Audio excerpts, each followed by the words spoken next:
সাজিয়ে দিলেন। ঘুমাইয়া কাজা করেছ ফজর, তখনও জাগনি যখন জোহর, হেলায় খেলায় কেটেছে আসর, মাগরিবের ওই শুনি আজান, এখনো জামাতে হওরে শামিল, এখনো এসাতে আছে স্থান, বাজিছে দামামা বাদরে আমামা, শির উঁচু করি মুসলমান, দাওয়াত এসেছে নয়া জামানার, ভাঙা কেল্লায় উড়ে নিশান। আলহামদুলিল্লাহ বলেন।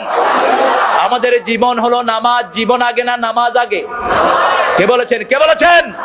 আল্লাহ বলছেন বিশ্বনবী 5 ওয়াক্ত নামাজে তাকবীরে তাহরিমা বেঁধে এই আয়াতটা পড়তেন। পড়েন, কুল ইন্না সলাতি ওয়া নুসুকি ওয়া মাহইয়ায়া ওয়া মামাতি লিল্লাহি রাব্বিল আলামিন। বলো আমার নামাজ, আমার কুরবানি, আমার জীবন, আমার মৃত্যু সবটা কার জন্য দিলাম? সে আল্লাহ বলছেন, গোলাম নামাজ কায়েম করবা, নামাজ হেফাজত করবা, আর নামাজ যখন পড়বা তোমার হৃদয়ের অবস্থাটা কি হবে শোনো। ওয়াল্লাযীনা হুম ফি সালাতিহিম মুখাশিউন। খুশু খুজু মানে স্থিরতা, খুশু খুজু মানে কার ভয়? একজন সাহাবী নামাজে দাঁড়িয়েছেন, নামাজে দাঁড়িয়ে জামা লাড়তেছেন, দাড়ি লাড়ছেন। আল্লাহর হাবিব সাল্লাল্লাহু আলাইহি সাল্লাম বললেন, লাউ খাশিয়াত কলবাহু লা খাশিয়াত জাওয়ারিহু। তার হৃদয়ে যদি আল্লাহর ভয় থাকতো তাহলে অঙ্গ প্রত্যঙ্গের মধ্যেও ভয় থাকতো। সুবহানাল্লাহ বলেন। সেজন্য নামাজের জন্য ভয় করব কাকে? সবখানে ভয় থাকবে কার? নাকি মানুষের, নাকি র্যাবের, নাকি বিডিআর, নাকি আমেরিকার বাঁদরদের? ভয় রাখবো কার? জীবন হলো ওয়ান টাইম, বারবার জীবনে পাবো না, একটাই জীবন, ইমানের উপরে থাকবো। রাজি আছেন না নাই? সেজন্য ইমানের রাস্তায় যত কষ্টই আসুক না, আমরা সেই রাস্তা ছাড়বো না। কারণ দুনিয়াতে আমরা কেউ থাকতে আসিনি, নামাজের সমাজ কায়েমের জন্য যত কষ্টের দরকার আমরা করতে রাজি আছি না নাই? নিজেরা নামাজ ছাড়বো না, নিজেরা মসজিদগুলো আবাদ করব। আল্লাহর হাবিব সাল্লাল্লাহু আলাইহি সাল্লামের মাধ্যমে আল্লাহ হাদিসে কুদসিতে বলছেন, 2 প্রকার লোকের জন্য এই দুনিয়াটাকে আমি টিকিয়ে রাখি।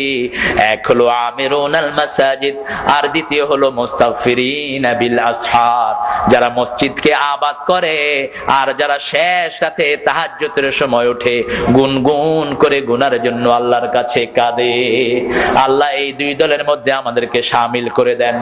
আল্লাহ বলেও দিয়েছেন, শুনো আমার মুমিনের কাজ শুনো, ইন্নামা ইয়া'মুরু মাসাজিদাল্লাহি মান আমানা বিল্লাহ।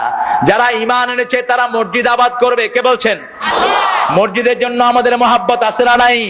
বিশ্বনবী বললেন, কলিজার টান যদি মসজিদের সাথে থাকে, কলবুহু মুআল্লাকুন ফিল মাসাজিদ সাবআতুন ইয়াযিল্লুহুমুল্লাহু ইয়াওমা লা যিল্লা ইল্লা যিল্লু, ইমামুন আদিলুন শাবুন নাশা ফি ইবাদাতিল্লাহি আযজা ওয়া জাল, রাজুলুন কলবুহু মুআল্লাকুন ফিল মাসাজিদ। বুখারী মুসলিমের হাদিস। কোরআনের পরে যে হাদিসের মর্যাদা, সেই হাদিসে আবু হুরায়রার বর্ণনায় বিশ্বনবী বলছেন, 7 ব্যক্তিকে আল্লাহ আরশের ছায়াতলে ছায়া দিবেন। আল্লাহ আমাদেরকে সেখানে জায়গা করে দিয়েন। এর মধ্যে প্রথম হলো ইমামুন আদিল, ইনসাফগার ইমাম। 2 নম্বর হলো যেই যুবক যৌবন বয়সে আল্লাহর ইবাদত করে। আর 3 নম্বর হলো যার কলিজাটা মসজিদের সাথে ঝুলে থাকে। সুবহানাল্লাহ বলেন। যখন যেখানেই থাকুক, আযান হলে সবার আগে কি? সবার আগে কি? আরো জোরে বলেন। সবার আগে নামাজ। আমাদের জাতীয় কবি বেচারার জন্য আমি দোয়া করি, নিজে খুব ভালো নামাজি ছিলেন না, কিন্তু মসজিদের জন্য তার হৃদয় আছে না নাই? আল্লাহর কাছে বললেন, আল্লাহ খুব বেশি নামাজে যেতে পারি নাই, কিন্তু যেই দিন আমি দুনিয়া থেকে বিদায় নেব, আমার কবরটা যেন হয় মসজিদের পাশে। মসজিদের পাশে আমার কবর দিও ভাই, যেন গোরে হতেও মুয়াজ্জিনের আযান শুনতে পাই। আমার গোরের পাশে দিয়ে ভাই নামাজিরা যাবে, পবিত্র সেই পায়ের ধ্বনি এ বান্দা শুনতে পাবে। গোর আযাব থেকে গুনাহগার পাইবে রেহাই, মসজিদের পাশে আমার কবর দিও ভাই। মসজিদ কেন্দ্রিক কোন কবর হতে পারবে না। সব ইসলামের ইমামরা একযোগে বলেছেন কবর কেন্দ্রিক কোন মসজিদ হতে পারবে না। বিশাল এক সুফির কবর, সেই কবর পুরোটা জুড়ে আছে তার মাজার, চিকন একটা লাইন করে আপনি মসজিদ বানাইছেন, যেটা কিউটের মালিক করেছে এই মূর্খটা। এই জাতীয় মসজিদ ভেঙে মাটির সাথে মিশিয়ে দেন। কবর কেন্দ্রিক কোন মসজিদ হতে পারবে না। হ্যাঁ, মসজিদ আছে, তার পাশে কবর হলো কোনো আপত্তি। যেমন মসজিদে নববীর পাশে বিশ্ব নবীর কবর আছে না নাই? বাইতুল মুকাদ্দাসের পাশে অনেক নবীর কবর আছে না নাই? সেটাতে কোনো দোষ নাই, কিন্তু কবর আগে না মসজিদ? কোনটা আগে? মসজিদ এটা যেন খেয়াল থাকে। আপনার শেখ একজন মারা গেছে, নামাজ নাই, রোজা নাই, সারা শরীর থেকে দুর্গন্ধ, কুত্তা পচা গন্ধ করে সারা শরীর থেকে। বিশাল আল্লাহর ওলি ছিলেন তিনি, ওলিয়া আলকা। খারাসের চেয়ে খারাপ এগুলো। খারাসটা একটা প্রাণী, আল্লাহ বলেছেন উলাইকা কাল আনআম বাল হুম আদাল। ঠিক কি বলেন? যেই খবিশের কাছে নামাজ নাই, রোজা নাই, পবিত্রতা নাই, তার সাথে ইসলামের কোন সম্পর্ক? বিশ্বনবী এত পবিত্র ছিলেন, কোন বাচ্চার মাথায় হাত দিলে ওই মাথা থেকে আতরের ঘ্রাণ বেরোতো। ইমাম বুখারী বলছেন আলাইহি রাহমা, বিশ্বনবী হাতের তালুতে আতর দিতেন। আমরা তো এখানে দেই, আমরা কোথায় দেই? এখানে দেই। বিশ্বনবী এখানে দিতেন। কারো সন্তানের মাথায় হাত দিলে সবাই বুঝতো এই শিশুর মাথায় হাত দিয়েছেন মুহাম্মদ সাল্লাল্লাহু। নামাজ আছে যেখানে, পবিত্রতা সেখানে। তবে আমাদের সাথেও পবিত্রতা আছে না নাই? বিড়ি খাওয়া সুন্নত না নফল? বিড়ি আছে না নাই? বিড়ি সুগন্ধ না দুর্গন্ধ? বিড়িতে অপচয় আছে না নাই? বিড়ি যেটা খায় ওটা জামা নাড়া দিলেও জামার থেকে কিসের গন্ধ কয়? আবার পায়খানার ভিতরে বৈশা বিড়ি খায়, এরকম লোক আছে না নাই? আহারে, এই বিড়ির আবিষ্কারক হলো ইহুদির বাচ্চারা। পৃথিবীর সব অপকর্মের হোতা ইহুদি এবং মুশরিকের বাচ্চারা। আর ইসলামের জাতীয় দুশমন তারা কে বলেছেন? কে বলেছেন? লাতাজিদান্না আশাদ্দান নাসি আদাওয়াতান লিল্লাযিনা আমানুল ইয়াহুদ ওয়াল্লাযিনা আশরাকু। আল্লাহ বলেছেন ইসলামের জঘন্য দুশমন, মুমিনদের জঘন্য দুশমন হলো ইহুদির বাচ্চা এবং মুশরিকের বাচ্চারা। এদের সাথে আমাদের কোনো সম্পর্ক? সেজন্য প্রত্যেক নামাজে আল্লাহ খবর নেন শিরকের সাথে কোনো সম্পর্ক আছে কিনা। আমাদের জাতির পিতার দোয়াকে নামাজের মধ্যে আল্লাহ বেঁধে দিয়েছেন, ইন্নী ওয়াজ্জাহাতু ওয়াজহিয়া লিল্লাযী ফাতারাস সামাওয়াতি ওয়াল আরদ হানিফাও ওয়া মা আনা মিনাল মুশরিকিন। আমি আমার আল্লাহর দিকে মুখ ফিরিয়ে দিলাম, যেই আল্লাহ আকাশও বানিয়েছেন, জমিনও বানিয়েছেন। সুবহানাল্লাহ বলেন। আকাশের কোন কিছুর দিকে আমি মুখ ফিরাবো না। সূর্য আমার দেবতা নয়, চন্দ্র আমার দেবতা নয়, গাছ আমার দেবতা নয়, তুলসী গাছ আমার পূজনীয় নয়, সাপ আমার নয়। এই জমিনকে, গোটা জমিন যিনি বানিয়েছেন, গোটা আকাশ যিনি বানিয়েছেন, সেই আল্লাহর দিকে আমি মুখ ফিরিয়ে দিলাম। আর অন্য কাউকে দেব না। হানিফান ওয়া মা আনা মিনাল শিরকের সাথে আমার কোনো সম্পর্ক। আবার এই যে হজে যাচ্ছে এখন মানুষ, সেই হজে যাওয়ার সময় এই স্লোগানটা আল্লাহ নিয়েছেন কি নেন নাই? আল্লাহ বলেন, গোলাম এতদিন তো চুপচাপ ছিলি, ঘুমিয়েছিলি, এখন কি জন্য আমার কাছে হজ করতে আসলি? গোলাম জবাব দেয়, লাব্বাইক লা শারীকা লাকা লাব্বাইক। ও আল্লাহ, আমি আপনার কাছে হাজিরা দিতে এসেছি।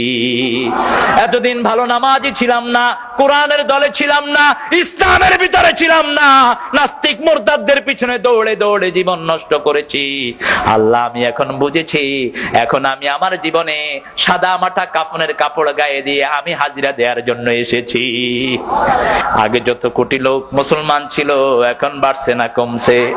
প্রতিদিন বাড়ে না কমে?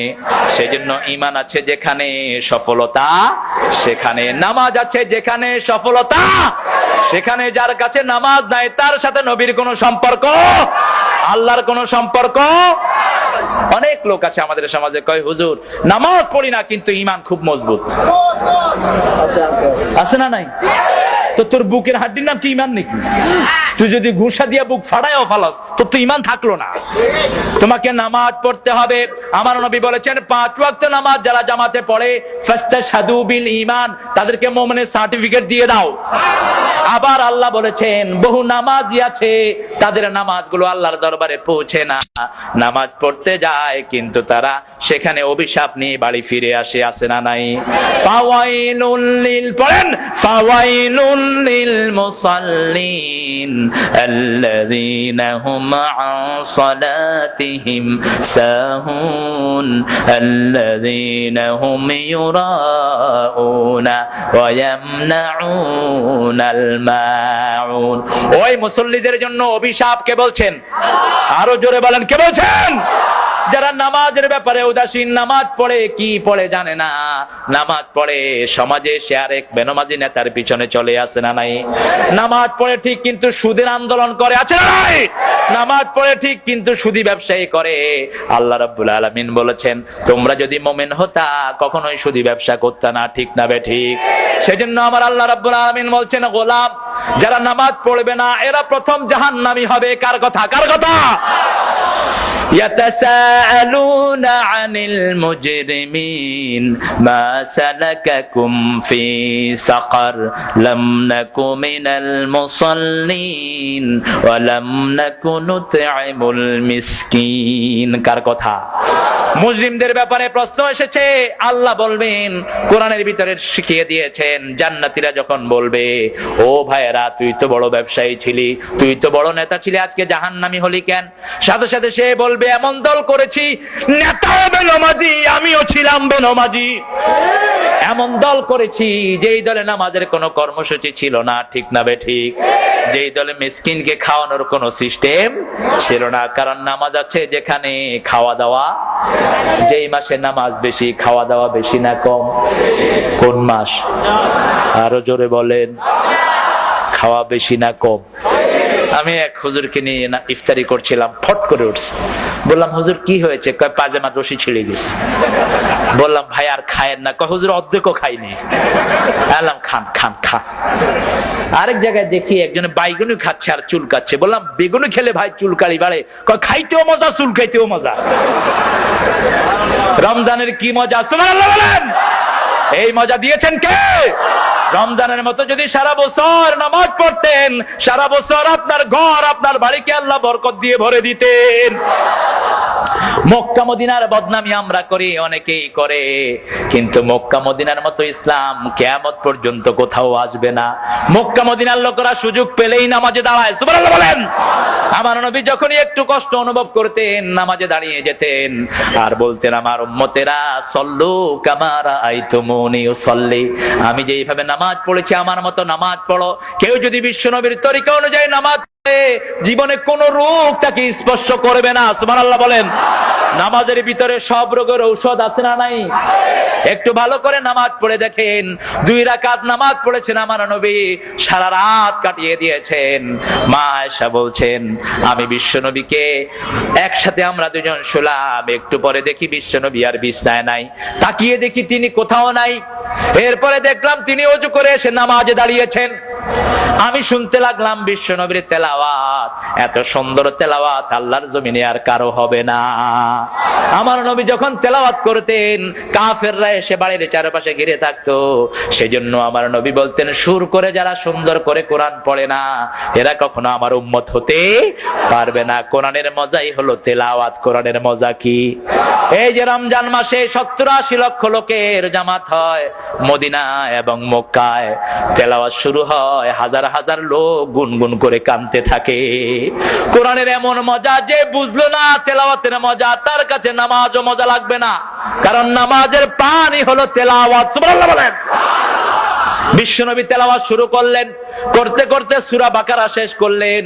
মা আয়েশা ঘুমিয়ে পড়লেন, আবার জাগলেন, দেখলেন বিশ্বনবী বাকারার শেষ আয়াত পড়ছেন আর দরদর করে